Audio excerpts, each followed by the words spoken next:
हमारी सत्संग में।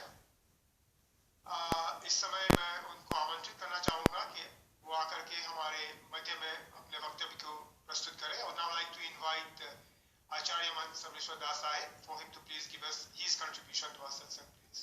पंडित Sahib. Sahib ji, audio and video ठीक है? बस सब ठीक है साहिब। ओके।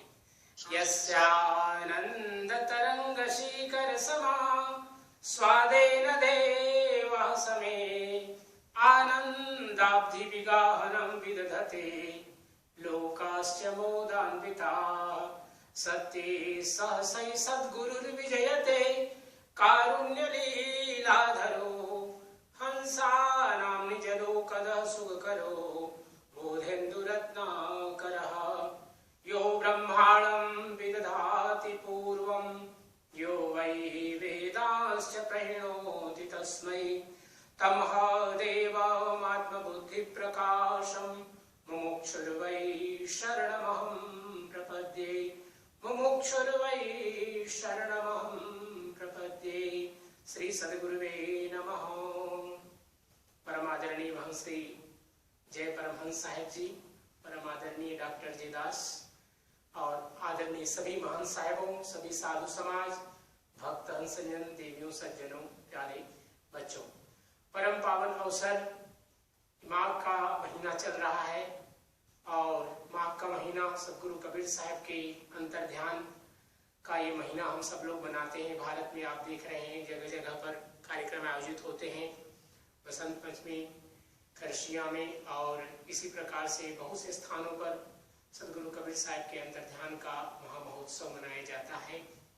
और बहुत सुंदर अवसर श्री सदगुरु कबीर एसोसिएशन टोरंटो की ओर से इस सत्संग में मुझे भाग लेने का अवसर प्राप्त हो रहा है, अपनी वाणी को पवित्र करने का अवसर प्राप्त हो रहा है।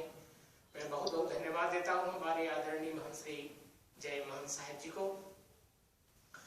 और आज का जो विषय रखा गया है स्थिरता, यह एक बहुत ही सुंदर विषय है। और जैसे कि चर्चा हुई आदरणीय महंत साहब से, हम सब लोग अपने जीवन में जब कार्य करते हैं तो हमारे पास कार्य करने के 3 साधन हैं। ये 3 साधन है सदगुरु कबीर साहब ने कहा, मनसा वाचा कर्मणा, जब लग घट में श्वास। क्योंकि व्यक्ति जब तक जीवित है ये 3 चीजें उसके साथ में रहती हैं, मन, वचन और कर्म। अर्थात हमारा मन सबसे मुख्य है और इसके साथ साथ में है, मन के साथ में हमारा शरीर और वाणी। क्योंकि स्थिरता की जब बात की जाती है तो स्थिरता में धैर्य भी आ जाता है। हमारे शास्त्रकारों ने कहा, मनश्चेकम वचश्चेकम कर्मण्येकम महात्मनाम, और मनस्यन्यत वचस्यन्यत कर्मण्यन्यत दुरात्मनाम। अर्थात जो संत जन होते हैं, साधु जन होते हैं, जो सज्जन लोग होते हैं, उनके मन में एक स्थिरता होती है, वाणी में स्थिरता होती है और उनके कर्म में स्थिरता होती है। इसके ठीक विपरीत जो असाधु लोग हैं, उनमें कभी मन की बात सुनते हैं, कभी मन में चंचलता लाते हैं, इसी प्रकार कभी एक बात कहते हैं, कभी अपनी बातों से मुकर जाते हैं। इसी प्रकार किसी कार्य को प्रारंभ करते हैं और उसमें स्थिर न रह करके उस कार्य को छोड़ देते हैं। तो जीवन में किसी भी प्रकार के कार्य में सफलता प्राप्त करने के लिए स्थिरता बहुत आवश्यक है। सदगुरु कबीर साहब की वाणी, तन थिर मन थिर वचन थिर, जो संस्कृत में बात कही गई, सदगुरु कबीर साहब ने इसको बहुत सुंदर ढंग से समझा दिया कि तन थिर, तन में हमारे 5 ज्ञानेंद्रियां हैं और 5 कर्मेंद्रियां हैं। क्योंकि ज्ञानेंद्रियां और कर्मेंद्रियां हमारे साथ में अवश्य है, लेकिन इनके साथ यदि हमारा मन, हमारा ध्यान, हमारी आत्मिकता अगर इसके साथ न जुड़ा हो तो ये मन के जितने भी कार्य हैं इन इंद्रियों के माध्यम से संपन्न नहीं किए जा सकते। अभी हम सब लोग सत्संग से जुड़े हैं इस जूम के माध्यम से, और काफी लोग इसमें अपने अपने ढंग से सदगुरु कबीर साहब के वाणियों को प्रस्तुत कर रहे हैं, सुन रहे हैं, भजनों को सुना रहे हैं और साथ ही साथ कभी कभी हमारा मन चंचल हो जाता है तो हम किसी और अन्य विषय में भी हमारा ध्यान चला जाता है। तो सदगुरु कबीर साहब कह रहे हैं कि स्थिरता में अर्थात इसका अगर हम सामाजिक पक्ष लें, अर्थात इसको हम दुनिया के जिस प्रकार हम लोग जी रहे हैं अगर इस पर भी ध्यान दें तो स्थिरता इसमें भी आवश्यक है। इस प्रकार से आवश्यक है, मन गयंद माने नहीं चले सुरति के साथ, महावत विचारा क्या करे अंकुश नहीं हाथ।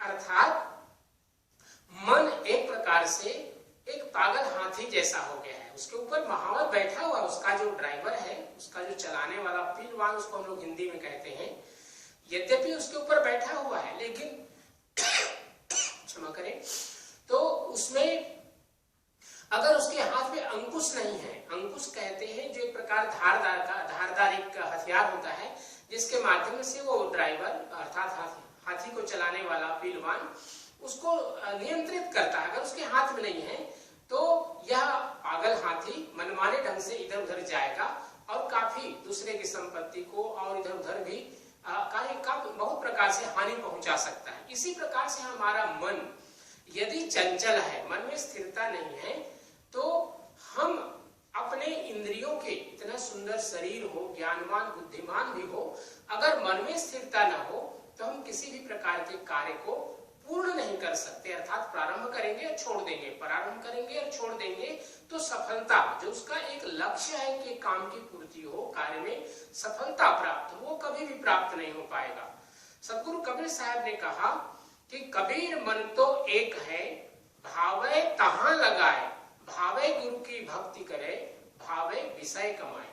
अर्थात इस मन से हम सामाजिक कार्य करते हैं, सत्संग आदि के आयोजन करते हैं, पूजन आदि के आयोजन करते हैं, परिवार में समाज में समृद्धि लाने के लिए अनेक अनेक प्रकार के कार्य करते हैं। और इसी प्रकार से हम अपने आध्यात्मिक जीवन में साधना करते हैं, सहज साधना, योग साधना, शब्द साधना, अनेक प्रकार के साधनाओं को अपने जीवन में उतारते हैं।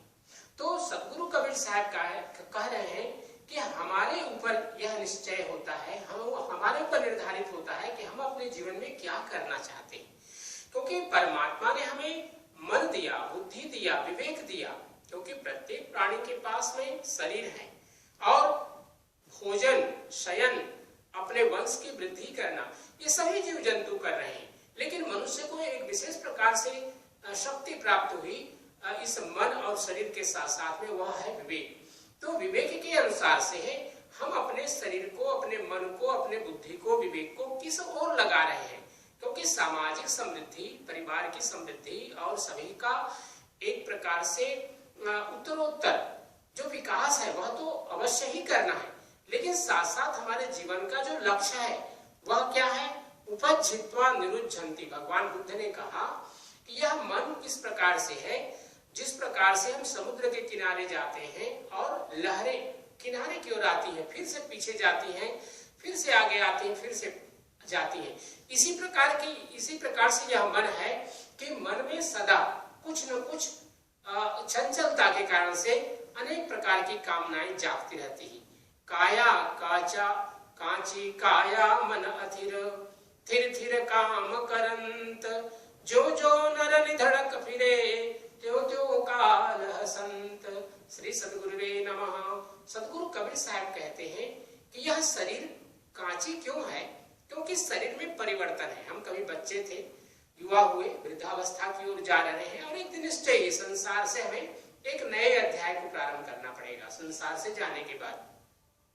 तो यह शरीर हमारा कांचा है, अर्थात इसकी परिपक्वता इसी में है कि हम इसके रहते तक, अर्थात जब तक हमारा श्वास है तब तक हम इस शरीर का सदुपयोग करें।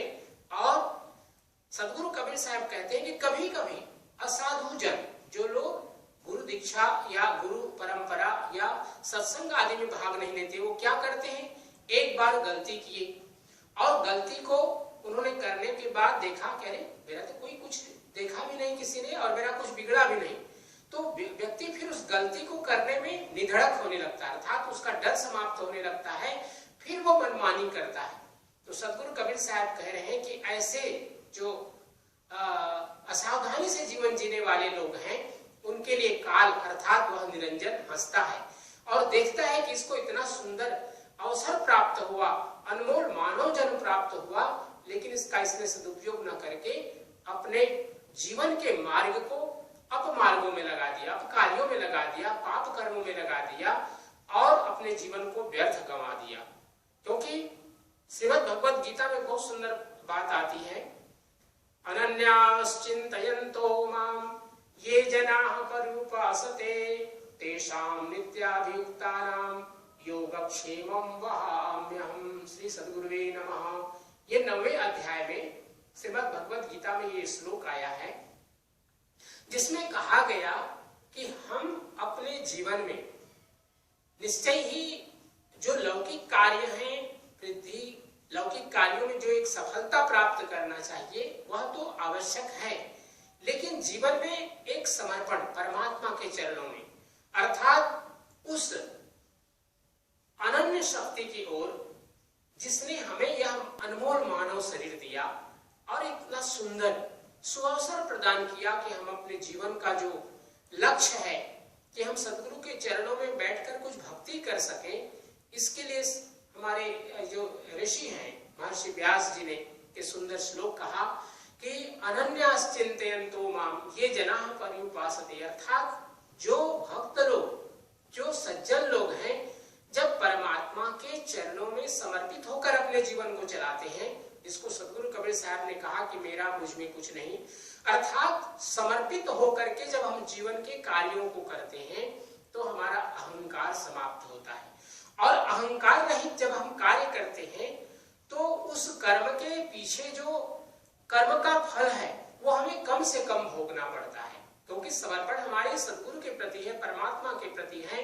तो ऐसे में कर्म का जो फल है उससे हम मुक्त हो जाते हैं, अर्थात उन कर्मों से हम कर्म करते हुए भी उसके प्रति हमारा एक अकर्मण्य का भाव आ जाता है। कर्म करते हुए भी कर्म से मुक्ति हमें प्राप्त हो जाती है, क्योंकि कहा गया तद ए जति तन्ने जति तद्दूरे तद्वंतिके तदंतर से सर्वस्य तदु सर्वस्यास्य बाह्यतः, क्योंकि वह परमात्मा हमारे सभी कार्यों में साथ होता है। वह परमात्मा हमारे साथ जब हम कार्य करते हैं, जब हम बैठे होते हैं, वह हमारे अंदर भी है और बाहर भी है। तो जब हम समर्पित होकर के अपने जीवन को ले चलते हैं तो हमारे लिए हमारे परिवारजन एक परमात्मा के ही अंश प्रतीत होते हैं। गुरु तो हमारे परमात्मा स्वरूप ही हैं, लेकिन परिवार के छोटे सदस्य, बड़े सदस्य, सभी के सभी हमें परमात्मा के ही अंश रूप दिखाई देते हैं। हमारे मित्र, हमारे कलीग जो कार्य करते हैं साथ में, वो सभी के सभी परमात्मा के स्वरूप दिखाई देते हैं। और साथ ही साथ जितने भी जीव जंतु हैं उनके प्रति हमारी अहिंसा के भाव आते हैं, क्योंकि सदगुरु कबीर साहब यही तो कह रहे हैं कि मन में जब स्थिरता आ जाती है तो व्यक्ति का दौड़ समाप्त हो जाता है। रही, सदगुरु कबीर साहब ने थोड़ी कड़ी बात कह दी कि रही एक की भई अनेक की, वेश्या बहुत भतारी कहे कबीर काके संग जरी है और बहुपुरुषन की नारी। अर्थात ऐसा व्यक्ति जो कभी यहाँ है, कभी वहां है, कभी और तीसरे जगह पर है, इस प्रकार से दौड़ लगा रहा है, कहीं स्थिर नहीं है, कहीं पर उसका एक जगह रुकना नहीं हो रहा है। तो सदगुरु कबीर साहब कह रहे हैं कि ऐसे व्यक्ति को किसी भी प्रकार से किसी भी कार्य में सफलता नहीं प्राप्त होती और नहीं हो सकती है, क्योंकि मन में एक तो धैर्य का भाव आए कि हमारा मन तो हमें ले जाएगा काम की ओर, विषयों की ओर, कनक कामनी की ओर ले जाएगा, क्योंकि मन का कार्य ही है उसको काल निरंजन बराबर अपनी ओर खींचता है कि उसको अपमार्गों की ओर, गलत कार्यों की ओर ले जाता है। लेकिन जो साधु जन होते हैं इस बात को विवेक पूर्वक, बुद्धि पूर्वक, विचार पूर्वक इसको समझ करके अपने जीवन को आगे ले जाते हैं और जीवन में जो सर्वोत्तम लक्ष्य है मोक्ष की प्राप्ति का मार्ग, सदगुरु की भक्ति करना, परमात्मा की भक्ति करना, इस कार्य में लग करके अपने जीवन को ले जाते हैं। क्योंकि सदगुरु कबीर साहब ने बहुत सुंदर साखी और कही, एक साधे सब सधे, सब साधे सब जाए, माली सींचे मूल को फूले फले अघाए। अर्थात जो माली है, पत्तों को ऊपर के जो वृक्ष हैं, पानी कभी उसमें डालता, लेकिन उसको पता है कि जब तक उसके जड़ में, वृक्ष के जड़ में जब तक पानी नहीं पड़ेगा तब तक पौधा या वृक्ष कभी भी पल्लवित और पुष्पित फलित नहीं हो सकते हैं। इसलिए हम सब लोगों को भी चाहिए कि अपने जीवन में सामाजिक जो भी कार्य हमें प्राप्त हुआ है, पूरी निष्ठा, पूरी भक्ति, पूरी श्रद्धा के साथ उसको संभालते हुए अपने जीवन को भक्ति की ओर ले जाएं और जीवन को स्थिर रखते हुए अपने जीवन को सद्गुरु के चरणों में समर्पित करते हुए अपने जीवन को ले जाएं और अपना जो मार्ग है, सदमार्ग है, उसमें चलते हुए अपने जीवन को पूर्ण करें। प्रेम से बोलिए सद्गुरु कबीर साहेब की जय। साहेब बंदगी, साहेब बंदगी, साहेब बंदगी। आपका माइक्रोफोन ऑफ हो गया। ओह हाँ साहब जी, सभी को साहेब बंदगी, साहेब बंदगी, साहेब बंदगी। साहेब जी आपको बहुत बहुत धन्यवाद। आपने बहुत सुंदर ढंग से अपने वक्तव्य को प्रस्तुत किया इस स्थिरता के विषय पर।